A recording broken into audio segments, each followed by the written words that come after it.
उदयपुर में हुई कन्हैया की हत्या के विरोध में जहां अलग अलग हिंदूवादी संगठन प्रदर्शन कर रहे हैं, तो वहीं आज साइबर सिटी गुरुग्राम के मुस्लिम संगठनों ने मिलकर अतिरिक्त जिला उपायुक्त को देश के प्रधानमंत्री नरेंद्र मोदी के नाम ज्ञापन सौंपा। इस ज्ञापन में उदयपुर हत्याकांड के बाद देश में बढ़ती हुई धार्मिक कट्टरता और हिंसक गतिविधियों पर सख्ती से रोक लगाने और इस तरह की गतिविधियों को बढ़ावा देने वालों के खिलाफ कार्रवाई की मांग की गई है। बता दें, ज्ञापन सौंपने से पहले इस्लाम संगठनों के प्रतिनिधियों ने पाकिस्तान मुर्दाबाद और आतंकवाद मुर्दाबाद के नारे भी लगाए। गुरुग्राम के सभी इमामों ने कन्हैया के हत्यारों को फांसी की सजा की भी मांग की है। जमात उलमा हिंद और गुरुग्राम इमाम संगठन और मुस्लिम राष्ट्र मंच ने मिलकर यहाँ ज्ञापन दिया है प्रधानमंत्री को, डीसी साहब की मार्फत, कि जो भारत में धार्मिक कट्टरता और हिंसक गतिविधियां बढ़ रही हैं, उन पर पूर्ण रूप से रोक लगाकर सख्त कदम उठाया जाए।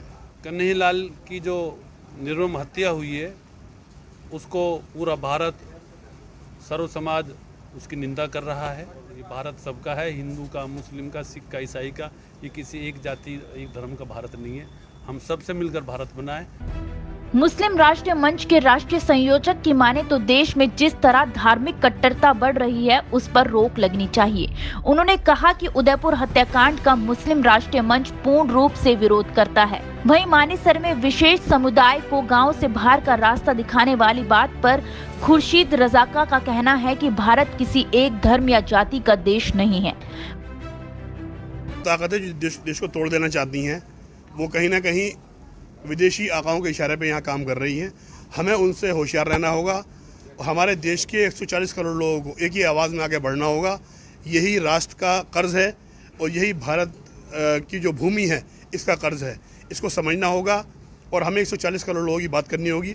हमारे प्रधानमंत्री ने देश के सामने हमेशा एक बात कही, जो है, मेरे भाइयों बहनों और मेरे साथियों, कभी उन्होंने समुदाय की बात नहीं करी, मगर उनकी ताकत को देखकर, उनके सम्मान को देखकर आज विदेशी ताकतें डरी हुई हैं कि जिन लोगों ने ये निर्मम हत्या की है, ये बुरी तरीके से हमारे भाई को कत्ल किया है, ये बहुत ही दर्दनाक घटना है। ऐसी घटना नहीं होनी चाहिए। उसके ऊपर हम आवाज़ उठाएंगे, एक एक आदमी को उनके खिलाफ खड़े करेंगे और सारे के सारे हमारे नमाजी जहाँ जहाँ नमाज हो रही है, वो इस बात की डीसी साहब से भी और भाई प्रशासन से भी अपील करेगा कि भाई उनको सख्त से सख्त सजा दी जाए और जो उनको जो है फांसी के तख्ते पर लटकाया जाए ऐसे लोगों को।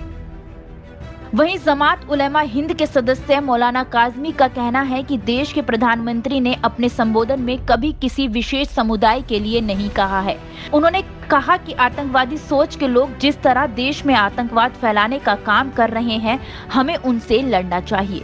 देश में जो भी धार्मिक कट्टरता के नाम पर आतंक को बढ़ावा देते हैं, उनका विरोध होना चाहिए। इतना ही नहीं, गुरुग्राम इमाम संगठनों के तमाम इमामों ने उदयपुर हत्याकांड के आरोपियों के लिए फांसी की मांग भी की है। गुरुग्राम से वी न्यूज़ के लिए विजेंद्र कुमार की रिपोर्ट।